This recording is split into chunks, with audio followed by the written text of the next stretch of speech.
The IG-100 MagnaGuard was one of the deadliest units ever fielded by the Confederacy of Independent Systems, a unit some considered to be even worse than Droidicas.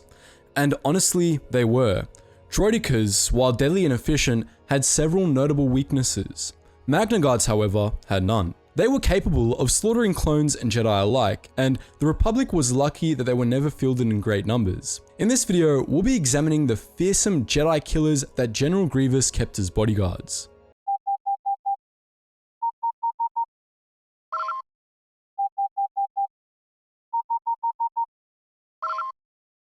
Attention, Sergeant on deck!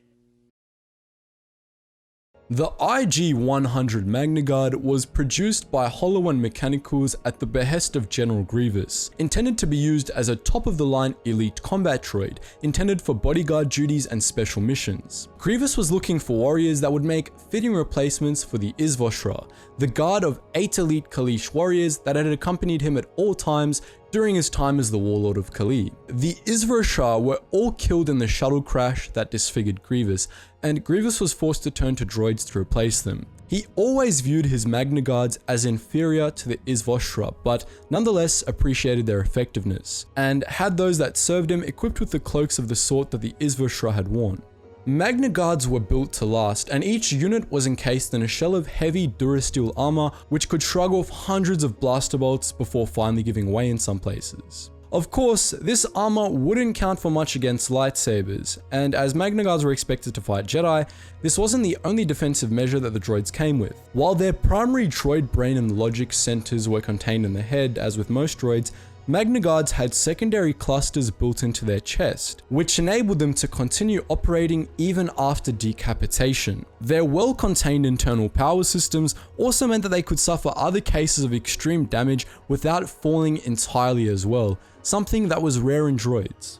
Perhaps the most groundbreaking feature of the MagnaGuards, however, was how fast and maneuverable they were. Their high-end circuitry and finely tuned motion systems enabled them to move faster than any living being, and they had a better sense of balance, better reflexes, and better motor skills than most organics as well. This, combined with how easily they were able to learn new combat forms, made them devastating in combat, especially when General Grievous taught them the 7 forms of lightsaber combat and how to counter them.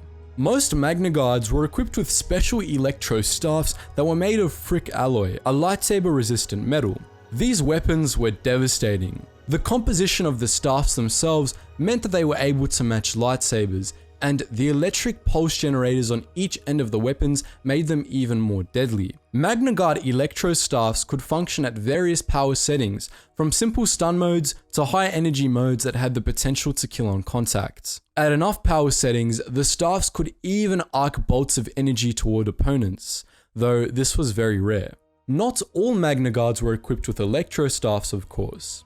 They were trained to fight with a variety of weapons, including other melee weapons, blasters, and rocket launchers. Some units had weapons built into their bodies, like toxin emitters or small brilliant missile launchers. In some cases, the droids were equipped with extendable arms that could function as grappling hooks, which both increased the odds of their survival in combats and made them more effective in combats as well. MagnaGuards, of course, were primarily intended to function as bodyguards, a task for which they were honestly overqualified for. Only a Jedi was capable of breaking through a squad of MagnaGuards to reach a target, and even then, they would likely have some trouble. The high speed and maneuverability, combined with their crazy reflexes, made MagnaGuards perfect bodyguards, as they were capable of detecting, attacking, and killing threats within the span of a few seconds.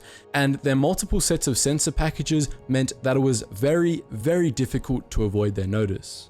General Grievous in particular frequently used MagnaGuards for other roles as a result. Their combat skills made them perfect for assassination missions or outright use on battlefields, or for simply slowing dangerous enemies down, which Grievous frequently assigned the droids to do. No matter what their mission was, MagnaGuards tended to carry it out in groups, often ganging up on single opponents to increase the odds of victory. This was incredibly effective, and so MagnaGuards were almost always deployed either in pairs or in squads of 4.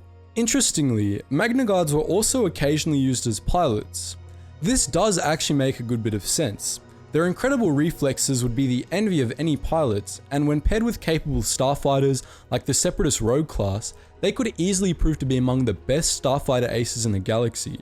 pilot duty was one of many odd jobs that MagnaGuards saw themselves assigned to, and no matter what their task was, they could usually be trusted to perform it to perfection. Like with super battle droids, most on-screen appearances of MagnaGuards failed to do them justice. This does make some sense. They're supposed to be sent against Jedi and the Republic's best after all, and beings like Anakin Skywalker or Obi-Wan Kenobi make every opponent seem like a pushover. But MagnaGuards were far from being pushovers. Their reputation as Jedi Killers was well earned. Like with General Grievous himself, MagnaGuards were designed to be Jedi Killers. They were capable of functioning at speeds that could match even those that Jedi were capable at full strength, and their circuitry gave them reflexes that were nearly as effective as the innate battle precognition that Jedi relied on. They were, as with everything, vulnerable to the Force, but they were capable of moving so fast that most Jedi were too busy concentrating on not getting bashed to pieces to be able to effectively use the Force.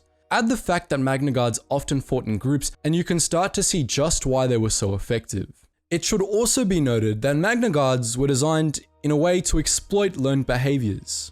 Most Jedi were used to being able to lop off an opponent's head and then walk away, and though we know of no Jedi that died after doing this and being subsequently killed by their headless opponent, it's a fair bet that it happened at least once. There were no real quick ways for Jedi to end battles with MagnaGuards, which of course worked in the favor of the droids, as even Force-sensitive organics tire much faster than the weakest of droids. It was General Grievous, ultimately, that brought the MagnaGuards to their full potential as Jedi Killers. In teaching them all 7 forms of lightsaber combat, he taught them the weaknesses of all those forms as well. Within the first few seconds of a duel, MagnaGuards were capable of analyzing a Jedi's combat style, determining what weaknesses it had, and acting on those weaknesses. In such situations, the average Padawan would be incapable of lasting even a minute against a MagnaGuard. Even Masters struggled to deal with the raw skill and speed of these deadly droids, and no Jedi was powerful enough to be able to simply cut through MagnaGuards without a second thought. For a sample of how dangerous MagnaGuards were, even for Jedi Masters, consider the following scene. Cough, isn't it? I've been looking forward to meeting you. Your reputation precedes you, General. Reputation of a coward and a murderer. Murderer? Is it murder to rid the galaxy of you, Jedi filth?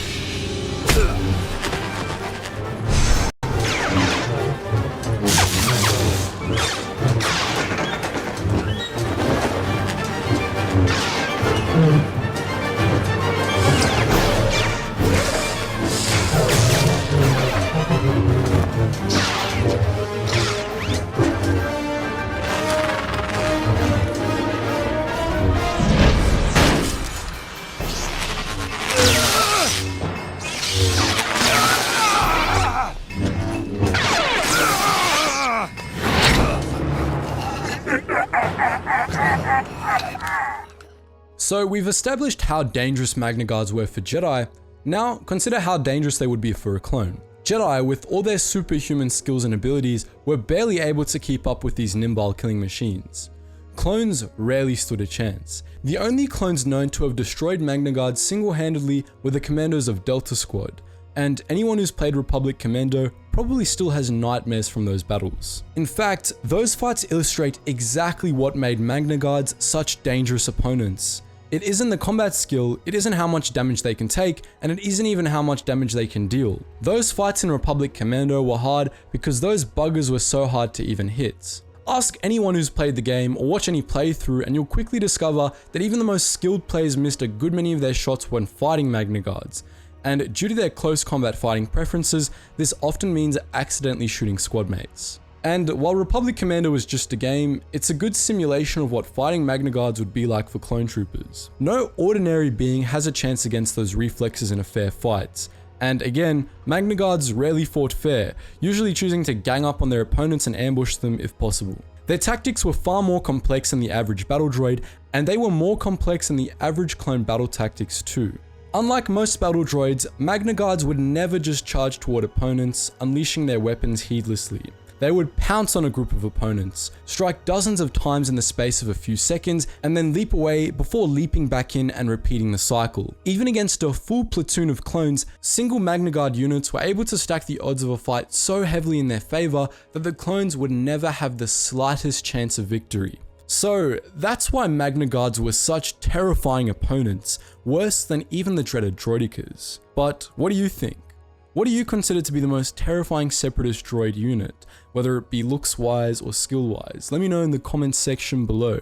And as per usual guys, just before you go, there's a whole bunch of links in the description below waiting for your beautiful cursor to click. So if you want to play some Star Wars games with other like-minded fans such as our Gmod or our Roblox, those links are there. And if you just want to talk to other Star Wars fans, we also have our Discord there as well. Anyways guys, as always, thank you so much for watching and I hope to see you in the next video.